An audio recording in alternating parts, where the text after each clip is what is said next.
Before I get into one thing that I really want us to fix and one thing that I think will be a problem area until we do so, make sure to check out Monday Mailbag dropping later tonight. If you have a question that you want to ask me and you haven't asked it yet on last week's Monday Mailbag, make sure to go to that video and ask it down in the comment section below. I guess you could also ask it in the comment section here, but it's a little easier for me to just go through the questions that are left on each Monday Mailbag. Now let's jump into the one thing that we still struggle with and something that we haven't really had for years, and that is defensive schematic diversity. Now what I mean by that is when you have a defense, you have a certain scheme that the coach likes to put in place. For us, we play pretty conservatively. We ice the pick and roll, which means we sag the big guy and we go over the screen when guarding the ball handler, and that's how we guard pretty much everything. Defensive schematic diversity means you're able to play different types of defensive schemes depending upon the situation.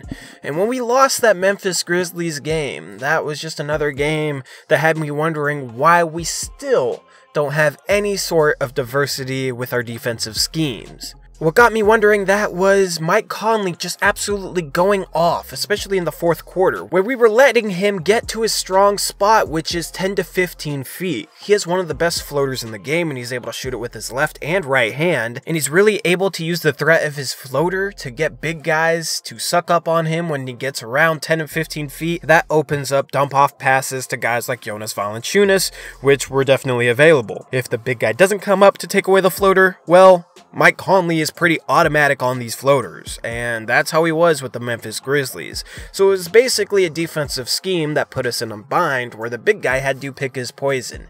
Either guard the floater from possibly the best floater shooter in the entire league, or guard the dump-off pass and not let the big man dunk. If you want a perfect example of us playing a scheme that plays straight into an opponent's strength, just think back to the 2015 NBA playoffs against the same Memphis Grizzlies when we were letting Bino Udrih go off. Bino Udrih was not a good three-point shooter at all, and wasn't really good attacking the rim and wasn't that good of a finisher. What he loved was mid-range jump shots. With our scheme, we let him get mid-range jump shot after mid-range jump shot, and that's why he had such a great series against us, and we didn't adjust at all. We should have been going under the screen on the perimeter. Letting him pull back for a three-point shot would have been fine because he wasn't a good shooter, or we should have maybe hedged him with the big. He wasn't a great ball handler, he wasn't that good of a guard, so who knows if he would have been able to make the right adjustments against a trapping defense or a hedging defense or any sort of other pick and roll coverage.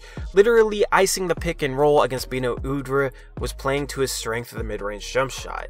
It's designed to give up the mid-range jump shot, and Stotts is known to have that philosophy that his defense is geared towards trying to give up mid-range jump shots and trying to make them contested, trying to take away the three-point line, trying to take away the rim, and trying to contest a mid-range jumper that is available to the opponent. Now that's good in theory, but when your opponent is an excellent mid-range shooter or mid-range scorer, then it isn't really a great scheme, and there's probably other defensive schemes and pick-and-roll schemes that work better against them. Now a problem I continuously see with this pick and roll scheme is you get a guy like Mike Conley who gets comfortable shooting in the mid-range, and then he's dribbling off these screens and pulling up from three because he knows that the guy guarding him is going to be behind him, so he's not going to be able to contest the shot, and he knows the big guy is going to be sagging into the paint, so he's not going to be contested from the front, so he's able to pull up without worrying about his shot being contested or blocked. Here he's so confident that he nails an and one three to basically ice the game. He knew Maurice Harkless couldn't get to the ball, and he knew if anything, if he pulled up quick enough, that Maurice Harkless was going to foul him on a three-point attempt. Watching this continuously frustrates me because I just don't understand why the coaching staff is just so unwilling to switch up the schemes or practice different schemes. I would have definitely liked to have seen us trap against Mike Conley or hedge the pick and roll, get the ball out of his hands, and make other guys make a play. They didn't really have anybody else on the court that was really going to kill us on offense other than Mike Conley. We see defenses do it all the time in the playoffs where they trap us and get the ball out of Dame's hands and make other guys make a play. But honestly, if Terry Stotts was coaching against the Blazers in the postseason, I highly doubt he would decide to trap Dame or CJ,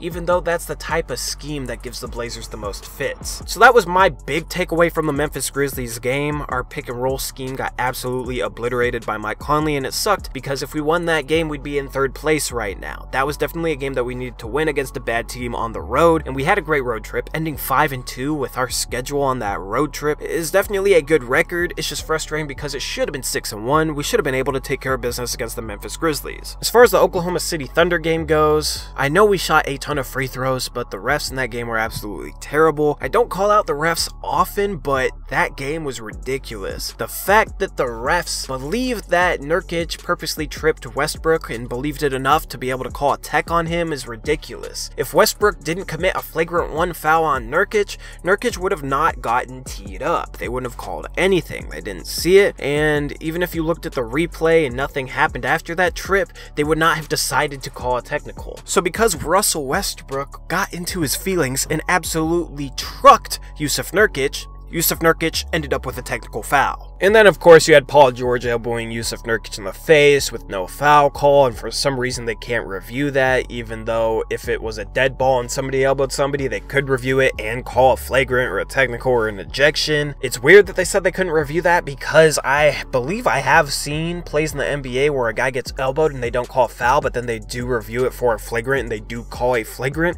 so I don't understand why they couldn't review that. But NBA refs suck.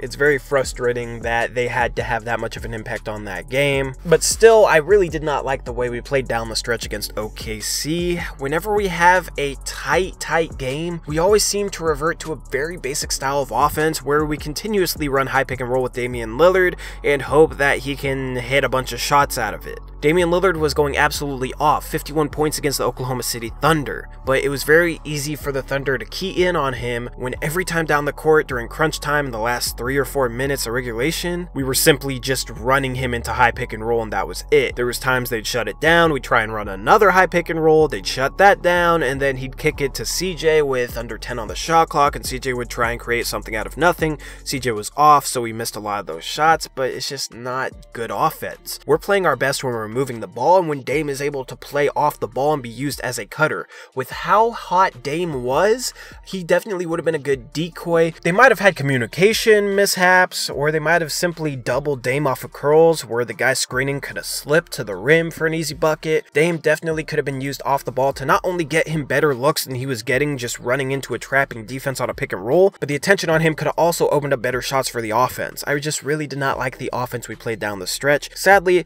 it resulted in a lot of missed shots, and I don't have any footage of those missed shots, so I can't just simply show you. You guys know how it goes. I'm sure you guys already know how important that game was, but it really does sting. Right now, we would be 2 games ahead of the Oklahoma City Thunder if we were able to pull that one out, instead of being tied. We also would be catching up on the 2 and even the 1 seed because the Golden State Warriors are losing lately. If we won both of those games, we would have a legitimate chance at the #1 seed. But that's all in the past. We got to play good basketball going forward. We have a little bit of an easier schedule. It was nice to get that win against Phoenix. It was a must win. It was nice to get a blowout, get Anthony Simons some playing time. He had a couple of shots, which is always nice to see, but there's really nothing to take away from that game. We did what we should have done against a very bad team. So now looking ahead, we do have a big road trip coming up. Games against the Los Angeles Clippers and San Antonio Spurs are going to be tough to win, but I do think that we should be favored to win them, and I do think that we should aim to go 3-0 on this road trip. The 3rd game is against the Pelicans. We should be able to take care of that. Going 3-0 would be huge towards our goal of making the 3 seed. I think that should be our goal. Avoid Golden State in the 2nd round, assuming we make it and assuming they get the 1 seed.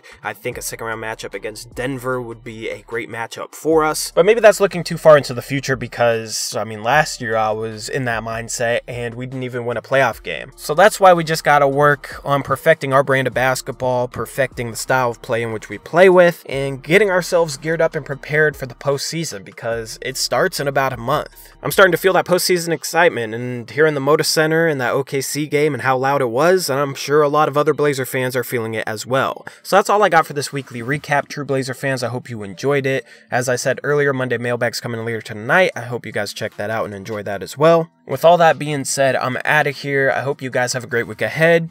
Peace out. Go Blazers.